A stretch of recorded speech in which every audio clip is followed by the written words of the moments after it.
I'm Liz Faublas, and this is Currents.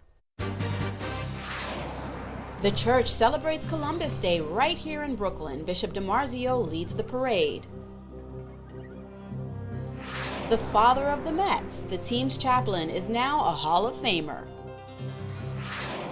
And two churches team up to bless our best friends. We'll show you the ecumenical blessing of the pets.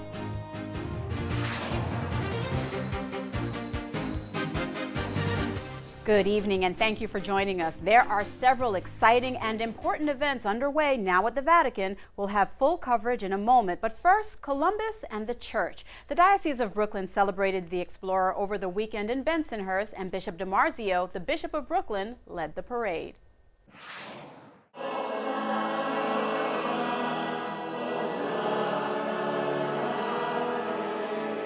Today we are going to celebrate a Mass in anticipation of the Brooklyn Columbus Day Parade.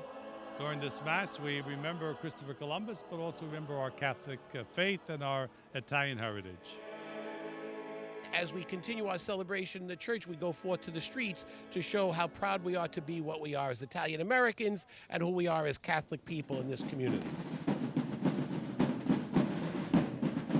I celebrate Columbus Day as both an American and as an Italian.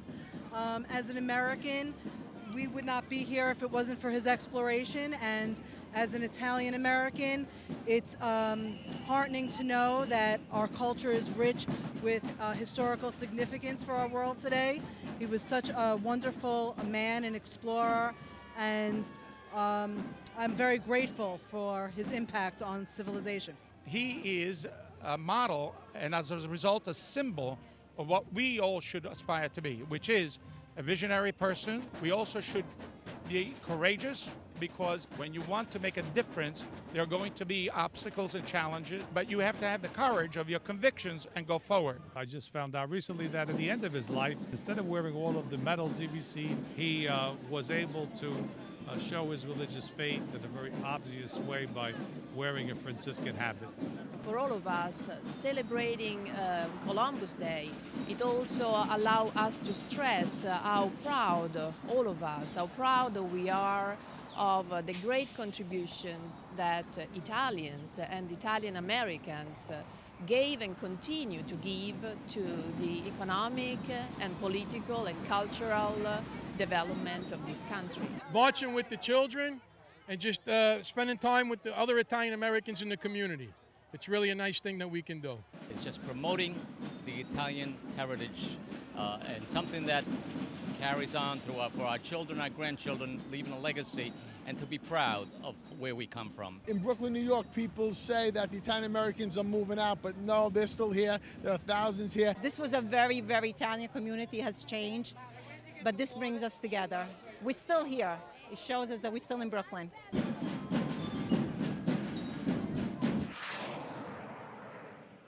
And next, history in Rome, Apple's so-called offensive logo, and more headlines as Currents continues after the break.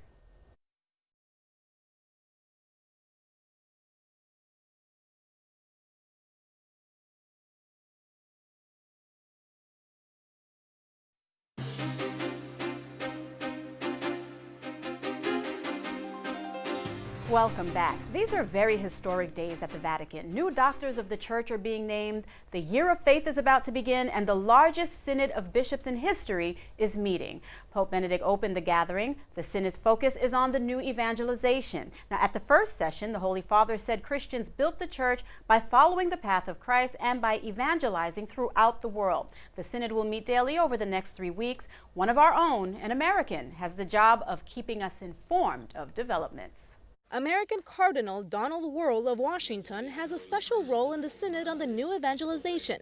He's in charge of listing a summary of the daily topics that will be discussed in the so-called Relatio ante Disceptationem. The Cardinal said the main problem of the West is secularization. He compared it to a tsunami that destroys everything before it. The image of the tsunami, because it's a very vivid one. When the tsunami washes across land, it takes everything with it. And I get the sense that the new secularization is taking with it all of these things that we all lived with and relied on. The Synod on the New Evangelization has brought together the highest number of participants in history. It includes 262 Synod Fathers, 45 experts, 49 observers, and 15 delegates from other churches who will talk about new ways of evangelizing. Cardinal Wuerl also talked about how new technologies can help in the new evangelization. The new evangelization is the opportunity for everyone to speak out of their love of Christ, to speak the message to everyone around them, and to invite them back to the experience of Christ and His church. This was the first session of the Synod on the New Evangelization, which will run until October 28th. The goal of these meetings is to re-evangelize in countries where secularization is high and religion is losing strength. And among the strongest pillars of the church are the doctors of the church. And now the Pope has added 2 more. At a special Vatican Mass, he named Saint Hildegard of Bingen for her intelligence and spiritual authority, and Saint John of Avila for his profound expertise on sacred scripture. Saints are named doctors when they make timeless contributions to the faith. There are now 35 doctors of the church. And 2 scientists making an important discovery are being awarded the Nobel Prize in Medicine. The pair has found a way to transform mature cells into stem cells and without destroying any embryos. Shinya Yamanaka described the value of his groundbreaking work. We have developed a method to make stem cells from adult skin cells. From those stem cells, we can make many different types of cells, such as heart cells, brain cells, and blood cells. With his partner John Gurdon, their work poses no ethical issues because human embryos are not used. The Vatican approves of the technology. And the Vatican spokesman expects that the Pope's butler will receive a full pardon from the Holy Father. The butler, Paolo Gabriele, was convicted over the weekend on charges of stealing the Pope's private papers and leaking their contents. Gabriele has been sentenced to spend 18 months in prison. Well, a thief has struck one of the oldest Catholic churches in South Brooklyn, stealing copper pipes and gutters from St. Finbarr's Church. The church is more than 100 years old, and the stolen items are difficult to replace, costing thousands of dollars. The pastor, Father Michael Gelfand, is willing to forgive the thief, provided he gets his copper back. Now, if a sin is forgiven, the punishment for that sin may be removed from an individual when the church grants an indulgence. The Holy Father now is granting full or plenary indulgences to Catholics who participate in the upcoming Year of Faith. Some of the conditions set by the Vaticans include visiting sacred sites such as a cathedral and spending time in prayer, attending specially designated masses for the Year of Faith, returning to the site of one's baptism and renewing baptismal vows. And the homebound may receive an indulgence as well by listening to Year of Faith services on radio or television.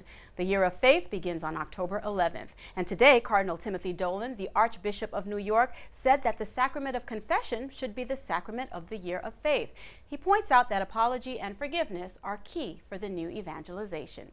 Meantime, in Russia, Orthodox Christians are now demanding that Apple change its logo. They call it offensive. The symbol is a half-bitten apple. Many believe an apple was the forbidden fruit eaten by Adam and Eve, although the Bible does not mention the exact type of fruit. Apple has used the logo around the world for more than 35 years. The Russians want Apple to use a cross instead. Back in Brooklyn, 5 Catholic schools in the diocese are receiving full-scale technology makeovers. Thanks to the Catholic Television Network, parent company DeSales Media Group, and the Clearwire Corporation, each of the schools now has state-of-the-art wireless internet access and 30 brand new laptop computers. At Our Lady's Catholic Academy in Ozone Park, Queens, Monsignor Kieran Harrington, the Vicar of Communications for the diocese, blessed the students and the newly installed technology. Stay tuned. Currents will continue after the break. The chaplain of the METS is being inducted into the Lancer Hall of Fame. We'll meet him and hear some great stories next.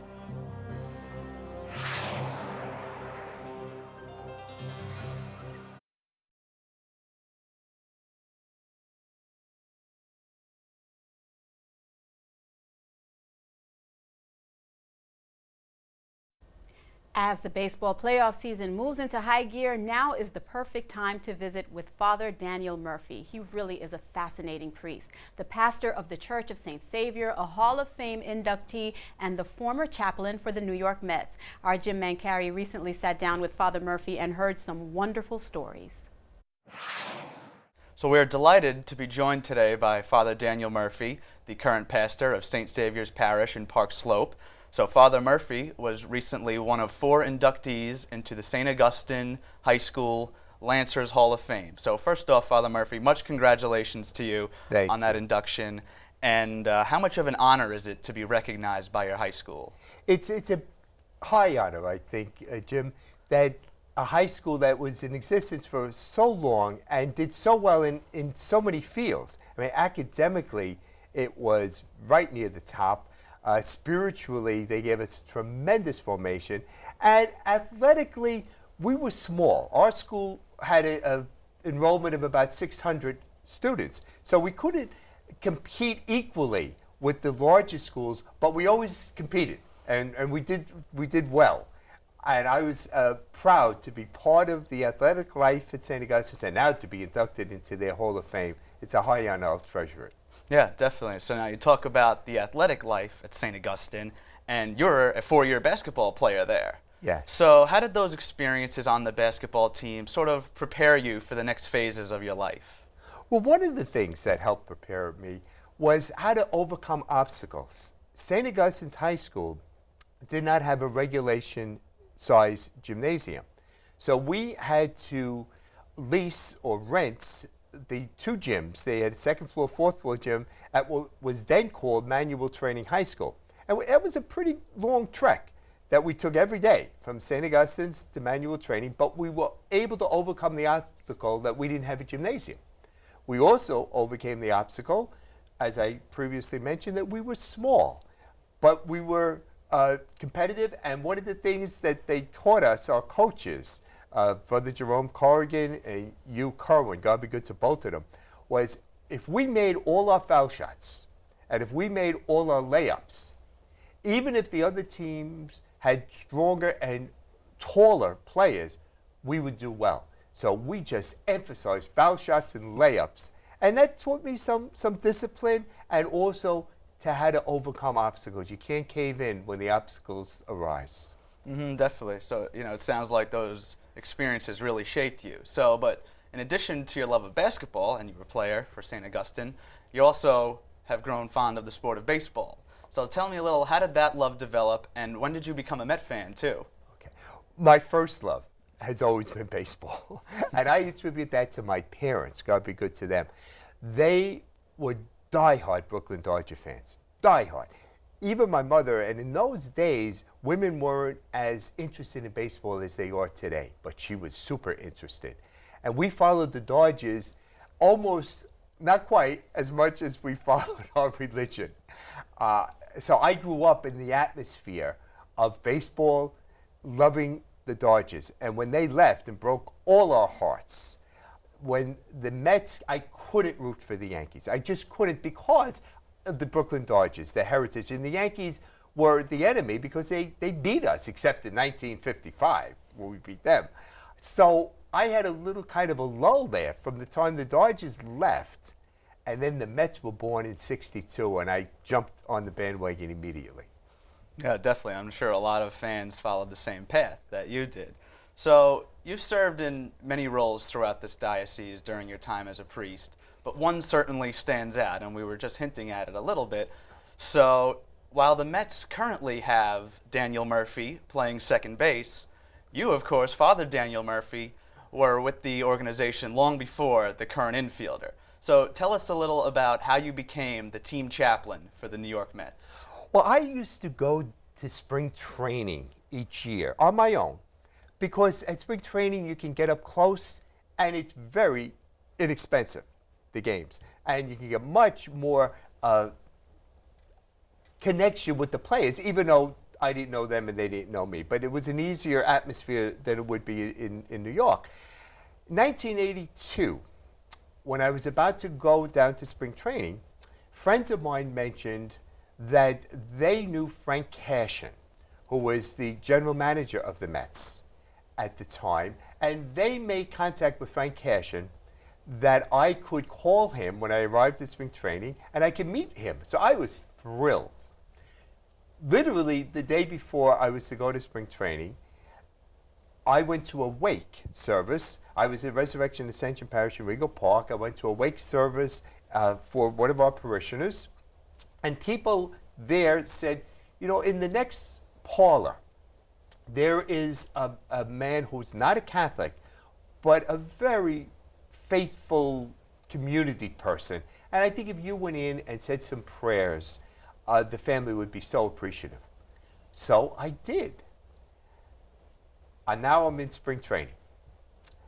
I'm sitting in the best seat in the house because Frank Cashin arranged for that. By the 5th inning, gentleman came down and he said, "Do you like your seat?" I thought he was questioning, did I have a ticket? I said, "Oh, I have a ticket."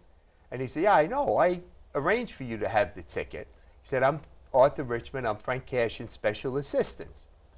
And they started looking at me. And he said, "What was your name again?" I told him. And he said, "Where are you a priest?" I told him. He says, "Oh, no." He says, "You came in and you said prayers. You said prayers for my family. And we're not even Catholic. And you did that." He says, "I will never forget that." And he said, "I'm going to do everything I can to make you the chaplain of the New York Mets." And he did. And I had a glorious, glorious run. That is some story, Father. And, 1984, then you took over as the team chaplain and served through 1990. Correct. So, of course, that involves the miraculous 1986 World Series championship season for the Mets. Correct. So, I guess, who were some of the Catholic players on that team, the guys who were routinely at Mass, and did they just band together during that season, and especially during the playoffs? Well, I was able to say Mass every Sunday the Mets were home, which are 13 Sundays a year. I was able to say it in the Jets clubhouse, and the football Jets clubhouse was right next to the Mets clubhouse.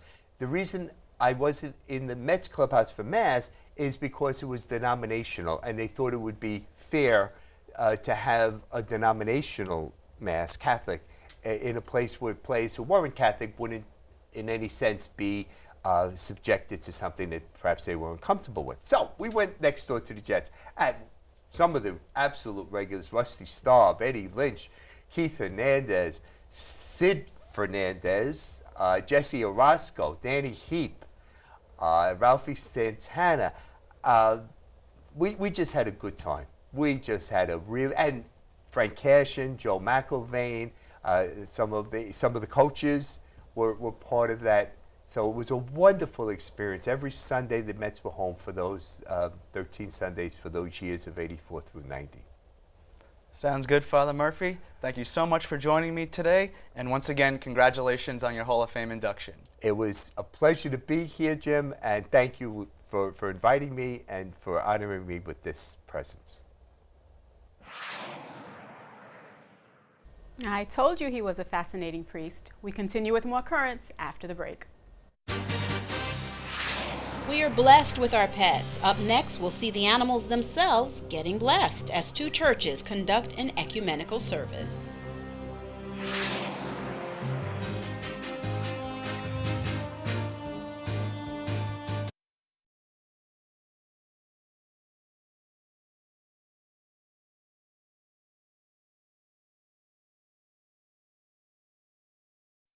Welcome back. Most of us would agree having pets at home is indeed a blessing. Now, in Carroll Gardens, two churches joined together to return the favor, and we were there for Sunday's Blessing of the Pets. O creatures of our God and King, lift up your voices, let us sing.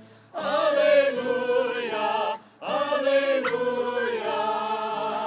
Bright burning sun with golden beams, soft silver moon that gently gleams. Oh, praise him, alleluia. St. Francis was a great instrument in God's renewal of his church.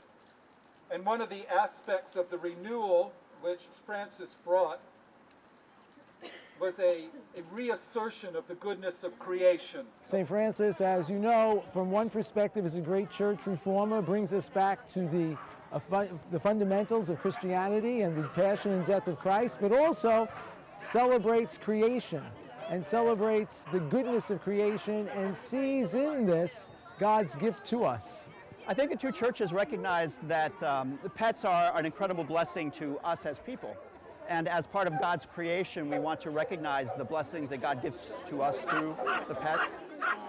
Well, my dog had surgery last week. She had an emergency spay, so I felt that, bringing her here would, bless her, with her recovery. And we take dogs that are given up for whatever reason, sometimes just to rehome, sometimes they're found in shelters, sometimes they're abused. We do a health check, we rehabilitate, and we rehome them. Have you been blessed yet? Yes. You have. You want another one? Take a several dose. Yeah. You're running away there. My daughter Maria Teresa brought her stuffed Dachshund because that is her pet and that's who gives her consolation. And so just as everyone else brought out their animals who give them consolation and give them hope and joy and comfort, so does the stuffed animal give my daughter. These pets are gifts to us from God that they need to be cared for, especially at a time when we see so many abuses against animals, I think it also tells us that God comforts us by these animals. We believe in pronouncing God's blessing, that there's power in that. And whether there's power in a mystical sense, but there's also power in proclaiming the blessing and recognizing among ourselves together the blessing that God provides for us. Victor here is a rescue. He was an abandoned dog on the street a couple months back, and he has become part of the family, and I think he's a very blessed dog and should be blessed.